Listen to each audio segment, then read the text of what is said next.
అమ్మా.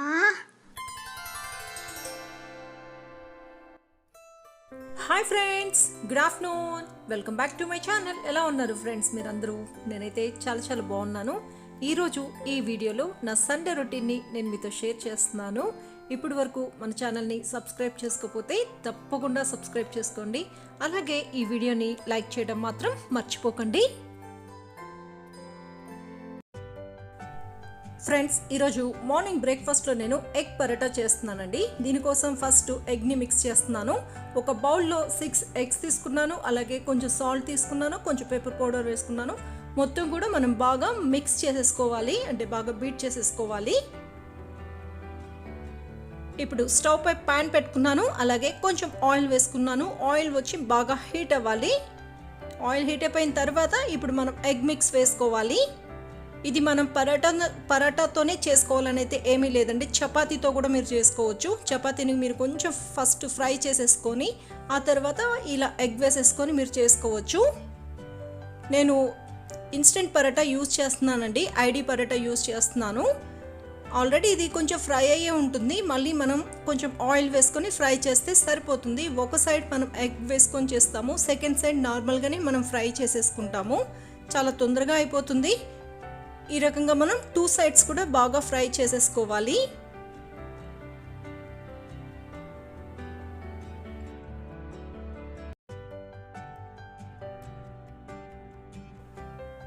మనం ఇలానే తినేయచ్చు, లేకపోతే ఇందులో మనం కొంచెం వెజిటబుల్స్ని అలాగే మయోనైజ్ని, టొమాటో సాస్ కానీ చిల్లీ సాస్ వేసుకొని మనం దీన్ని రోల్ లాగా కూడా చేసుకోవచ్చు. ఈరోజైతే నేను ప్లెయిన్గానే చేస్తున్నాను, కానీ టేస్ట్ అయితే చాలా బాగుంటుందండి. పరోటా కంటే ఇంకా చపాతీతో చేస్తే చాలా బాగుంటుంది. కాకపోతే నేను ఈరోజు పరోటాతోనే ట్రై చేస్తున్నాను. పరోటా అయితే రెడీ అయిపోయిందండి.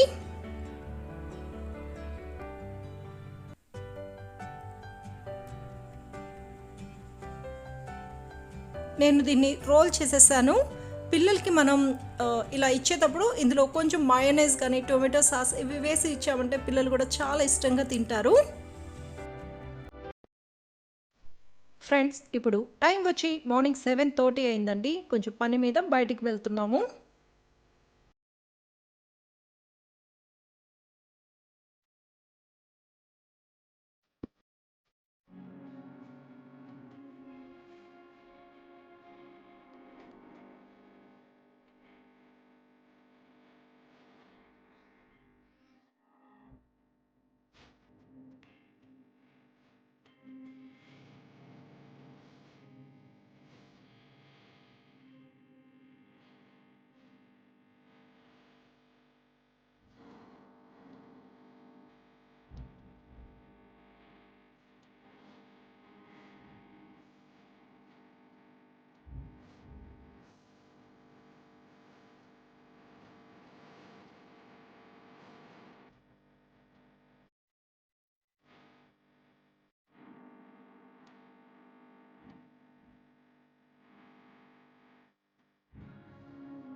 ఇప్పుడు మేము మొబైల్ షాప్కి అయితే వచ్చామండి. ఇక్కడ మనకు మొబైల్స్ కావాల్సిన అన్ని యాక్సెసరీస్ అన్నీ కూడా దొరుకుతాయి. మొబైల్దే కాదు, ఇంకా మనకు ట్రైపాడ్స్ దగ్గర నుంచి అన్నీ కూడా దొరుకుతాయి. నాకు ఒక స్మాల్ ట్రైపాడ్ కొనేది ఉంది.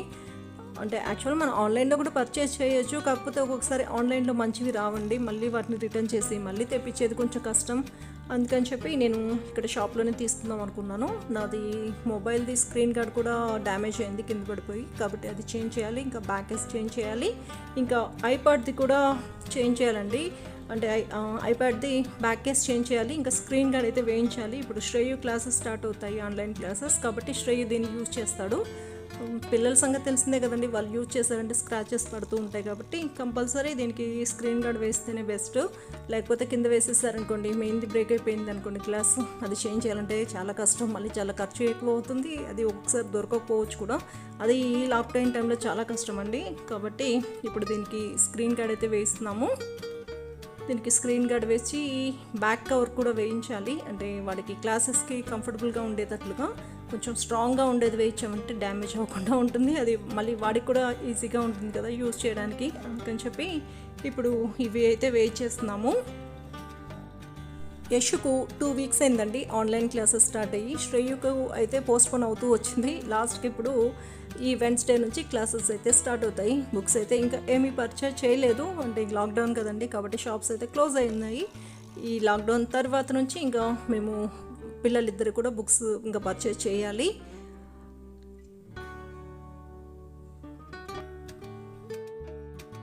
యశు యూస్ చేసిన ట్రైపాడ్ గురించి చాలామంది అడిగారండి, అంటే దాని లింక్ని ప్రొవైడ్ చేయమని. ఫ్రెండ్స్ అదే ఆన్లైన్లో తీసుకోలేదండి, ఎంఐ షోరూంలో తీసుకున్నాము. దాని రేట్ కూడా అడిగారు. చాలా అంటే 2-3 ఇయర్స్ అయి ఉంటుందండి అది పర్చేజ్ చేసి. మేబీ నేను తీసుకున్నప్పుడు 1200 ఎంతో అనుకుంటాను. అది విత్ రిమోట్తో అది మనకు వస్తుంది. ఇప్పుడు అది యశు యూస్ చేస్తున్నాడు. కాకపోతే ఎంఐది తెలుసు కదండి, మంచి బ్రాండ్, కాబట్టి ఇప్పటి వరకు దాన్ని ఎలా యూజ్ చేసినా కూడా పాడవలేదు. సెల్ఫీ స్టిక్గా యూజ్ చేసుకోవచ్చు, అలాగే ట్రైపాడ్గా కూడా మనం దాన్ని యూజ్ చేసుకోవచ్చు. ఇప్పుడు నేను ఈ ట్రైపాడ్ అయితే తీసుకుంటున్నాను. ఆల్రెడీ నా దగ్గర ఒక స్మాల్ సైజ్ అయితే ఉంది, అది బ్రేక్ అయిపోయింది, కాబట్టి ఇప్పుడు ఈ స్మాల్ సైజ్ది ట్రైపాడ్ అయితే తీసుకుంటున్నాను. ఇది మనకు కెమెరాకి యూజ్ అవుతుంది, అలాగే మొబైల్కి కూడా యూజ్ అవుతుంది. అంటే కొన్ని ప్లేసెస్లో మనం కెమెరాతో షూట్ చేయలేము, అలాంటి ప్లేసెస్లో మనం మన మొబైల్తోనే షూట్ చేయాల్సి వస్తుంది కదా, కాబట్టి ఇది మల్టీపర్పస్, అంటే రెండింటికి కూడా మనం యూజ్ చేసుకోవచ్చు. అందుకని చెప్పి నేను మొబైల్ హోల్డర్ కూడా తీసుకుంటున్నాను. ఇందులో స్మాల్ సైజ్దే తీసుకుంటున్నాను, అంటే హ్యాండ్ బ్యాగ్లో కూడా మనకి సరిపోవాలి కదా. ఇవన్నీ కూడా యూట్యూబర్స్కి చాలా ఇంపార్టెంట్ అండి, ట్రైపాడ్స్ ఇవన్నీ. అన్ని అంటే కొన్ని అయితే మనం పెద్ద ట్రైపాడ్స్ యూజ్ చేయొచ్చు. ఇప్పుడు రెసిపీస్ ఇట్లాంటివన్నీ చేయాలంటే కొంచెం పెద్ద సైజ్ ట్రైపాడ్స్ యూజ్ చేసుకోవచ్చు. అదే మనం బయటికి వెళ్ళి ఏదైనా షూట్ చేయాలంటే మనకు చిన్న సైజ్ ట్రైపాడ్స్ అయితేనే బాగుంటుంది. అది మనకి హ్యాండ్ బ్యాగ్లో సరిపోయేది ఉంటే మనకి చాలా కంఫర్టబుల్గా, అంటే బాగుంటుంది, మనకి ఎక్కడికైనా మనం క్యారీ చేయొచ్చు కదా. కాబట్టి నేను ఇదైతే తీసుకున్నాను, ఈ స్మాల్ సైజ్ అయితే. ఇది మొబైల్కి యూజ్ చేసుకోవచ్చు, అలాగే కెమెరాకి కూడా మనం దీన్ని సెట్ చేసేసుకోవచ్చు. క్వాలిటీ కూడా బాగుందండి. కొన్ని అయితే క్వాలిటీ సరిగా ఉండదు, దానివల్ల ఏమవుతుందంటే మన మొబైల్ కానీ కెమెరా కానీ కింద పడిపోయే ఛాన్సెస్ ఉంటాయి, అవి డ్యామేజ్ అవుతాయి. కాబట్టి మనం కొంచెం క్వాలిటీ చెక్ చేసుకొని తీసుకోవాల్సి ఉంటుంది. ఇది అయితే కొంచెం పర్వాలేదండి, బాగానే ఉంది, కొంచెం స్ట్రాంగ్గానే అనిపిస్తుంది నాకైతే. అంటే ఇంకా కెమెరా కూడా పెట్టి చూడాలి, మొబైల్కి అయితే ఓకే, కానీ ఈ కెమెరాకి చెక్ చేయాలి. ఇదేనండి మేము చేంజ్ చేసింది, ఐప్యాడ్కి చేంజ్ చేసిన బ్యాక్ కేస్ ఇది.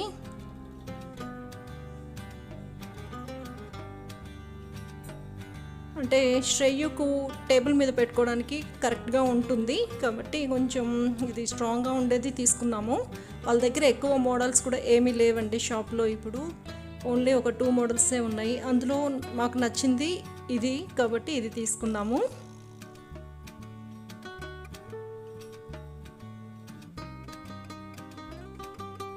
అలాగే ఈ చిన్న ట్రైపాడ్ ఒకటి తీసుకున్నాను.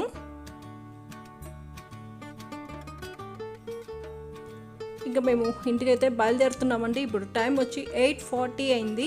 బ్రేక్ఫాస్ట్ అయితే మార్నింగ్ చేసే బయలుదేరాం, కాబట్టి ఇంకా లంచ్ ప్రిపేర్ చేయాలి ఇంటికి వెళ్ళిన తర్వాత. అంటే ఇంకా బట్టలు అయితే వాష్ చేసేది ఉంది, ఇంటికి వెళ్ళి ఫస్ట్ బట్టలని వాష్ చేసేసుకొని ఇంకా లంచ్ అయితే ప్రిపేర్ చేస్తాము. చూసారు కదా బయట క్లైమేట్ ఎలా ఉందో, చాలా చల్లగా ఉంది. ఇక మాకు మండే నుంచి లాక్డౌన్ది కొంచెం టైమింగ్స్ అనేవి చేంజ్ అవుతాయి, అంటే 12 వరకు లేకపోతే 2 వరకు షాప్స్ అయితే ఓపెన్ ఉంటాయండి. ఫ్రెండ్స్, ఈరోజు ఆఫ్టర్నూన్ లంచ్లో నేను పన్నీర్ పులావ్ చేస్తున్నానండి. ఈ పన్నీర్ పులావ్ కోసం ఫస్ట్ మనం బాస్మతి రైస్ని బాయిల్ చేసి పెట్టుకోవాలి. దీనికోసం నేను స్టవ్ పై ప్యాన్ పెట్టుకున్నాను. నేను 2 కప్స్ బాస్మతి రైస్ వేస్తున్నాను కాబట్టి 4 కప్స్ వాటర్ వేసుకున్నాను. వాటర్ కొంచెం బాయిల్ అయిపోయిన తర్వాత ఇందులో నేను బిర్యానీ ఆకు వేసుకున్నాను, జీలకర్ర వేసుకున్నాను, అలాగే కొంచెం సాల్ట్ వేసుకున్నాను. అలాగే ఇప్పుడు ఇందులో కొంచెం ఆయిల్ కూడా వేసుకోవాలి. ఇది మొత్తం కూడా బాగా బాయిల్ అవ్వాలండి వాటర్ అనేది. నేను ఆల్రెడీ రైస్ని హాఫ్ అన్ అవర్ ముందే నానబెట్టి పెట్టుకున్నాను బాస్మతి రైస్ని. ఇప్పుడు ఆ బాస్మతి రైస్ ఇందులో వేసుకున్నాను. ఇది మనం సిమ్లో పెట్టుకొని మనం కుక్ చేసుకోవాలండి. సిమ్లో పెట్టుకొని మూత పెట్టేసి కుక్ చేసామంటే మనకు ఒక 10 మినిట్స్ కల్లా రైస్ అనేది బాగా కుక్ అయిపోతుంది. చూసారు కదా, 10 మినిట్స్ కల్లా మనకు రైస్ అనేది బాగా కుక్ అయిపోయింది. ఇప్పుడు నేను స్టవ్ ఆఫ్ చేసేసాను. ఒకసారి దీన్ని మొత్తం కూడా బాగా మిక్స్ చేసేసుకుందాము.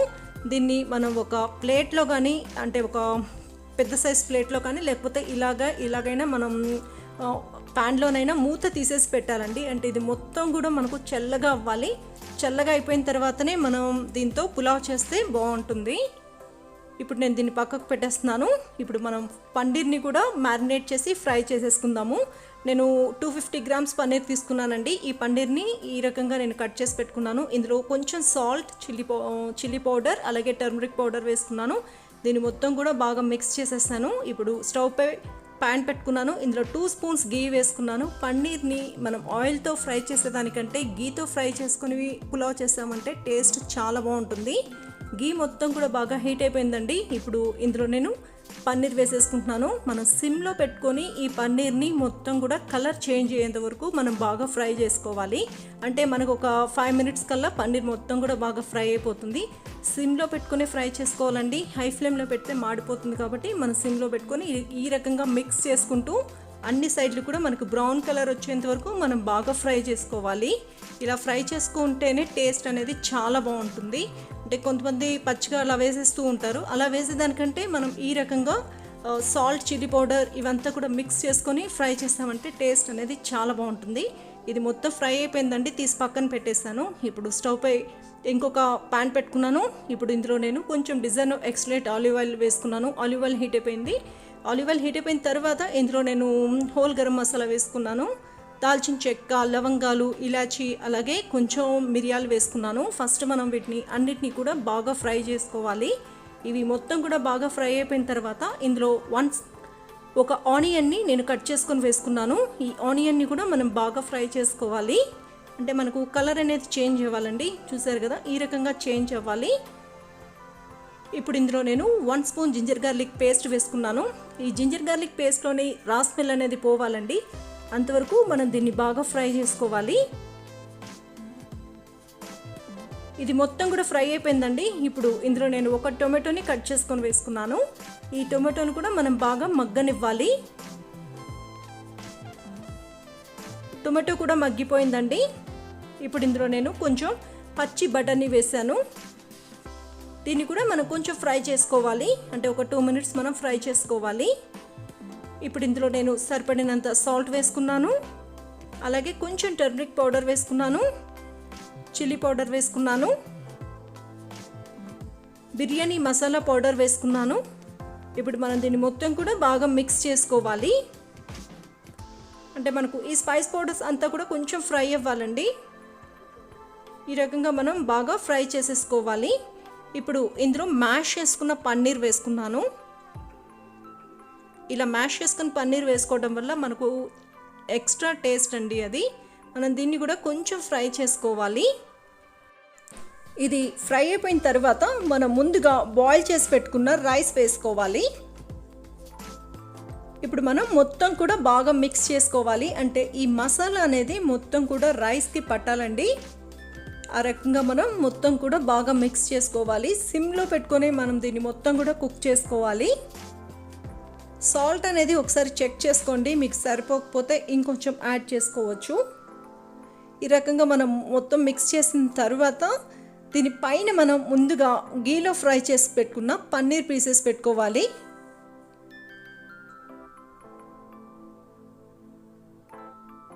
చూడండి, ఈ రకంగా పన్నీర్ పీసెస్ పెట్టుకొని దీనిపైన మూత పెట్టేసి ఒక 2 మినిట్స్ మనం ఇలానే మగ్గనివ్వాలి. సిమ్లో పెట్టుకొని మగ్గనివ్వాలి. 2 మినిట్స్ అయిపోయిందండి. నేను మూత తీసేసాను. ఇప్పుడు మనం దీన్ని మొత్తం కూడా బాగా మిక్స్ చేసుకోవాలి.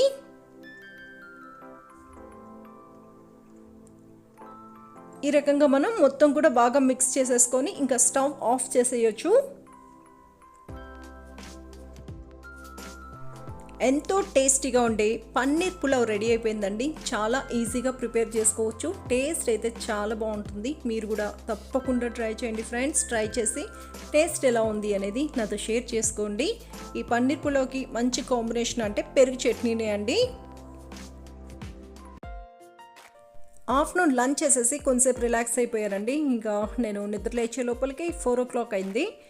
వర్షం అయితే స్టార్ట్ అయిపోయింది. ఇంకా ఇలా వర్షం వచ్చినప్పుడు వేడివేడిగా టీ కానీ కాఫీ కానీ తాగితే బాగుంటుంది కదా. కాబట్టి ఇప్పుడు నేను వెళ్ళి ఫస్ట్ టీ అయితే ప్రిపేర్ చేసేస్తాను. టీ తర్వాత ఇంకా ఏదైనా స్నాక్ కానీ ఇంకేదైనా ప్రిపేర్ చేస్తాను. ఫ్రెండ్స్, మీలో పనసపండు అంటే ఎంతమందికి ఇష్టం చెప్పండి. నాకైతే చాలా ఇష్టం. ఇది మనకి అన్ని సీజన్లో దొరకదు కదా. దొరికినప్పుడే మనం దీన్ని స్టోర్ చేసి పెట్టుకోవచ్చు. 1 yearకి అంటే నెక్స్ట్ మళ్ళీ సీజన్ వచ్చేంత వరకు మనం దీన్ని స్టోర్ చేసుకోవచ్చు.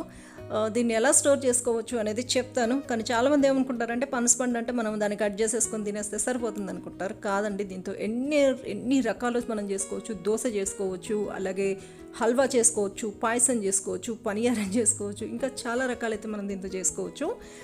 మేము ఒక పెద్ద పనసపండు అయితే కట్ చేసామండి. కట్ చేసేసి కొంచెం అయితే తినేసాము. అలాగే ఇంకొంచెం దీంతో నేను ఒక హల్వా లాగా చేసి స్టోర్ చేయడానికి పెడదాం అనుకుంటున్నాను.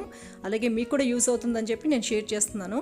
నేను ఇప్పుడు ఈ పనస తొనల్లోని గింజలన్నీ తీసేసిన తర్వాత మిక్సీ జార్లో వేసుకొని ఈ రకంగా పేస్ట్ చేసి పెట్టుకున్నానండి. ఇప్పుడు స్టవ్ పై ప్యాన్ పెట్టుకొని అందులో గీ వేసుకున్నాను. గీ అంతా కూడా హీట్ అయిపోయిన తర్వాత ఇలా మనం గ్రైండ్ చేసి పెట్టుకున్న ఈ పనస తొనలు ఉంటాయి కదండి, అవి వేసుకోవాలి. ఆ పేస్ట్ అనేది వేసుకోవాలి. నేను 1 kg ఉంటుంది అనుకుంటానండి ఇది మొత్తం కూడా. ఇదంతా కూడా మనం సిమ్లో పెట్టుకొని మనం దీన్ని మొత్తం మిక్స్ చేసుకుంటూ ఫ్రై చేసుకోవాలి.